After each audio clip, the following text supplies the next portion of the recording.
Waalaikumsalam warahmatullahi Buya mohon penjelasan tentang jual beli. Saya belum paham dalam satu barang kan hukumnya haram dengan dua harga. Mohon penjelasannya Buya. Assalamualaikum warahmatullahi wabarakatuh. wasallam. Kemudian masalah menjual dengan dua harga tidak seperti yang sering dipahami oleh sebagian Ustadz. Dipikir menjual dengan harga itu begini, ibu saya jual mobil saya 50 juta kontan, 60 juta kredit. Kemudian ibu berkata, Buya saya ambil yang kontan saja 50 juta. Maka ini bukan jual beli yang dilarang, sebab memang saya menawarkan dengan dua harga, tapi keputusan terakhir dengan satu harga. Ini ada orang sering salah sehingga ada orang nawarkan dengan dua harga, dimarahi sama Ustadz itu. Jangan nawarin begitu, nggak boleh itu. Lah orang nawarkan biarpun 100 harga pun boleh. Kalau kredit setahun 60 juta, kredit 2 tahun 65, kredit 3 tahun 70, kredit ini pilih mana? Itu sah. Karena itu belum transaksi. Ya namanya orang salah paham kan bisa saja. Dan ini ada di Cirebon seperti itu, katanya Pak, nggak boleh seperti itu. Kalau kita mau jual beli itu tidak boleh menawarkan dengan dua harga. Itu yang tidak boleh. Jual beli dengan dua harga nggak boleh itu. Haram, nggak sah. Mana ada jual beli kalau saya ngomong, Ibu, ini mobil kontan 50 juta. Kredit 5 tahun 65. Kredit 10 tahun 70. Tambah lagi. Ini belum jual beli, nawarkan tinggal pilih mana Ibu. Baru Ibu ngambil, saya pengen kredit 10 tahun Buya dengan 70 juta. Oke, transaksinya ini satu harga. Yang dimaksud dua harga yang tidak diperkenankan itu begini, Ibu, saya jual mobil ini kontan 50 juta, kalau kredit 5 tahun 60 juta. Ibu mengatakan, oke, setuju Buya. Bubar kita. Nah ini dua harga. Di saat saya nagih ke Ibu berapa? Ibunya pengen bayar yang murah kan? Saya pengen yang mahal. Makanya karena menjadi sebab perselisihan harga, maka tidak diperkenankan yang demikian. Tapi kalau saya mau ngambil pesan, Buya saya ambil kontannya 50 juta, saya bilang oke, maka ya satu. Ini adalah termasuk fikih salah paham ini. Kayaknya ini kampung-kampung ada, nggak boleh. Kata siapa? Kata Kiai. Oh iya, ya mungkin lagi bobok waktu itu, lagi ngantuk. Tidak, jadi yang dimaksud dua harga adalah kita menawarkan dua harga dan pembeli pun mengiyakan dengan dua harga, berpisah tanpa memilih salah satunya, maka transaksi semacam ini menjadi sebab perselisihan. Sehingga semua transaksi yang menjadi sebab perselisihan tidak diperkenankan. Harus ada kejelasan. Itu adalah menjual dengan dua harga. Baik, ini saja insyaallah. Semoga Allah Subhanahu wa taala memberikan kepada kita ilmu yang manfaat, menjadikan kita semakin kenal Allah, semakin cinta kepada Allah Subhanahu wa ta'ala. Dan jangan lupa hidupkan masjid-masjid kita dengan iktikaf di malam-malam 10 akhir bulan Ramadan. Dan jangan menunggu hari, jangan menunggu hari ganjil saja. Kami ulang-ulang, hilangkan budaya menghidupkan hari ganjil saja.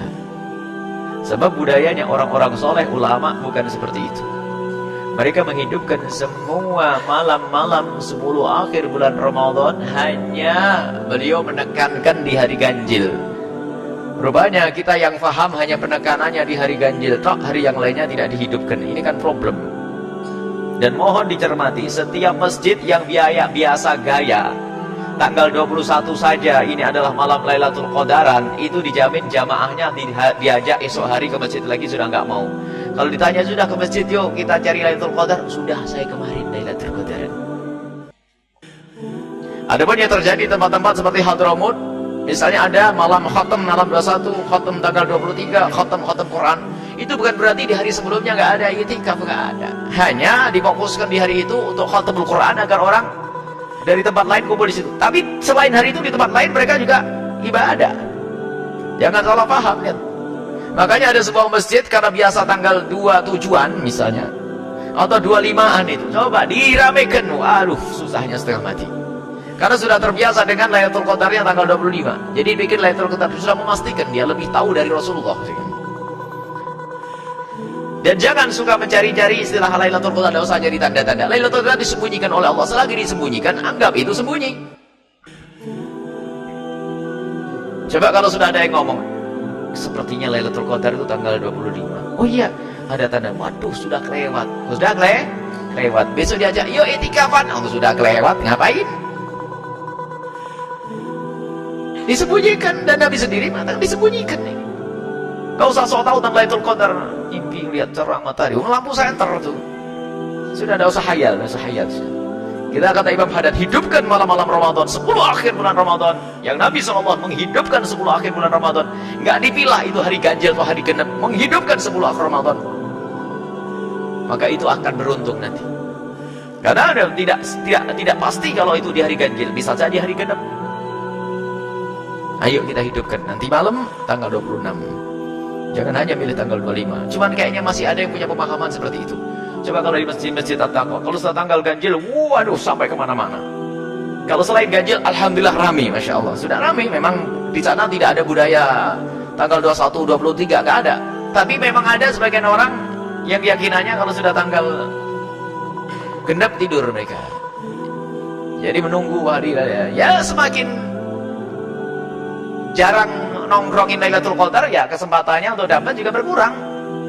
Kalau Lailatul Qadar ditunggu setiap malam, ya dapatlah, kata Imam Haddad. Sudahlah, yang penting untuk masalah Lailatul Qadar, jangan kau bingung mencari tanda-tanda. Yang penting kau beribadah di malam-malam bulan Ramadan, khususnya 10 akhir bulan Ramadan. Jika nanti Lailatul Qadar datang, baik kamu tahu atau tidak tahu, maka ketahuilah apa yang kamu lakukan itu adalah lebih bagus daripada amal 1000 bulan. Selesai. Biarpun kita sadar tidak sadar, ngah atau tidak ngah. Makanya kira-kira kalau orang selama 10 hari bulan Ramadan menghidupkan dengan ibadah-ibadah, atau selama Ramadan semuanya, kalau datang Lailatul bulan Ramadan, dapat atau tidak? Ya dapat, karena dia menghidupkan, jaga terus. Syaratnya dapat, tidak harus tahu, melihat mimpi dan sebagainya, enggak. Memang ada sebagian kekasih Allah yang dibukakan seperti Imam Nawawi melihat sesuatu, ada untuk orang-orang khusus. Cuman sekarang kalau sudah Ramadan, ini koran itu macam-macam aja. Kemarin Lailatul Qadar di daerah Sulawesi, kelihatan. Kemarin di daerah mana? Mohon maaf, ini bukan mengatakan Sulawesi tidak ada Lailatul Qadar ini. Ada orang dengan koran-koran yang aneh-aneh. Ada orang cerita ketemu Lailatul Qadar di sana. Aduh, memang cerita koran kan macam-macam. Kalau tidak ada yang aneh, tidak koran lagi nanti ya. Jadi begitu. Ya, tujuan kita adalah, ayo kita menjalankan apa yang dijalankan Nabi. Idza dakhala al-'asr al-awakhir min Ramadan, yajtahidu fiha ma la yajtahidu fi khairiha. Nabi lebih sibuk berijtihad di bulan 10 akhir bulan Ramadan, tidak seperti hari-hari yang lainnya. Dalam riwayat lain, kalau sudah idza dakhala al-'asr al-awakhir min Ramadan, Nabi itu syadda mi'zarahu, menyincingkan lengan bajunya, lebih giat. Wa ahya lailahu, menghidupkan malamnya. Wa iqadha ahlahu, dan membangunkan keluarganya. Itu yang dilakukan Nabi SAW. Bukan hanya memilih hari-hari ganjil. InsyaAllah ini pemahaman sudah jelas disampaikan kepada yang lainnya, dan khusus para asatid, guru-guru mulia, tidak usah pergi ke At-Taqwa untuk bergabung dengan Buya. Malah kami himbau bagi ustadz-ustadz, tokoh masyarakat, pembimbing, mereka lebih baik menghidupkan di musola masjid masing-masing. Musola nggak apa-apa kalau masjidnya jauh. Sebab Lailatul Qadar tidak harus untuk menghidupkan malam Ramadan, tidak harus di masjid. Cuman kalau di masjid itu memang iktikaf. Jadi kalau orang di masjid itu mendapatkan pahala iktikaf, niru Nabi, menghidupkan 10 akhir Ramadan, niru Nabi. Kalau ibu yang nggak bisa pergi, khususnya adik-adik putriku, di rumah saja lu, ibadah di rumah sudah sama, nanti mendapatkan pahala kemuliaan daripada harus keluar dengan hayat, dengan cara yang tidak tertarik, tidak terhormat, malah menjadikan Allah murka. Lebih baik di rumah baca Al-Quran, zikir, matikan televisi, jauhkan bantal, sudah selesai. Sambil berzikir, Allah mulia itu. Hidupkan malam-malam itu dengan ibadah, maka saat itu kalau Lailatul Qadar tiba, apa yang dilakukan dari amal baik itu lebih bagus daripada amal 1000 bulan. Jangan lupa, kegiatan-kegiatan selanjutnya adalah majelis tetap berjalan hingga Lebaran. Kemudian juga open house di sini, open house-nya sampai terima tamu kita sampai 1, 2, 3, 4, 5 hari kelima Syawal. Untuk Jawa Timur, pendengar yang dicintai oleh kami, cintai yang dimuliakan Allah, untuk Jawa Timur adalah tanggal 5, 6 dari hari raya ke-7 dan ke-8 untuk di Jawa Timur. Jadi tanggal 6 kita sudah berpindah dari sini ke Jawa Timur ini saja. Mari kita berdoa bersama. Bismillahirrahmanirrahim. Alhamdulillahirabbil alamin. Allahumma shalli ala sayyidina Muhammad wa ala sayyidina Muhammad. Irhamna wa la tu'adzibna, waqsurna wa la takhdhulna, wa'afina wa la tumridna, wa akrimna wa la tuhinna, wa athirna wa la tusir alaina, innaka ala kulli syai'in qadir. Allahumma ya Allah, ya Hayyu Wahidat yang Maha Hidup, berikan kepada kami kehidupan yang baik dan Kau ridho ya Allah. Ya Allah, ya Mu'id, Wahidat yang membangkitkan hamba-hambanya Bangkitkan kami kelak bersama orang-orang yang kau cintai, bersama kekasihmu Nabi Muhammad. Ya Mumit, wahai zat yang mematikan hamba-hambanya, matikan kami setelah panjang umur dalam keadaan husnul khatimah ya Allah. Ya Allah, ya Allah, Kau maha tahu tentang keadaan kami. Muliakan kami di dunia dan di akhirat. Muliakan di diri dan keluarga kami dan masyarakat kami. Jaga iman kami, jaga akidah kami, jaga anak-anak kami semua ya Allah. Ya Allah, ampuni dosa kami dan ampuni dosa orang tua kami. Ampuni dosa-dosa kami dan ampuni dosa orang tua kami. Dan kami mohon ya Allah, ya Allah, jauhkan kami dari kedengkian, kebencian dan dendam kepada sesama kami.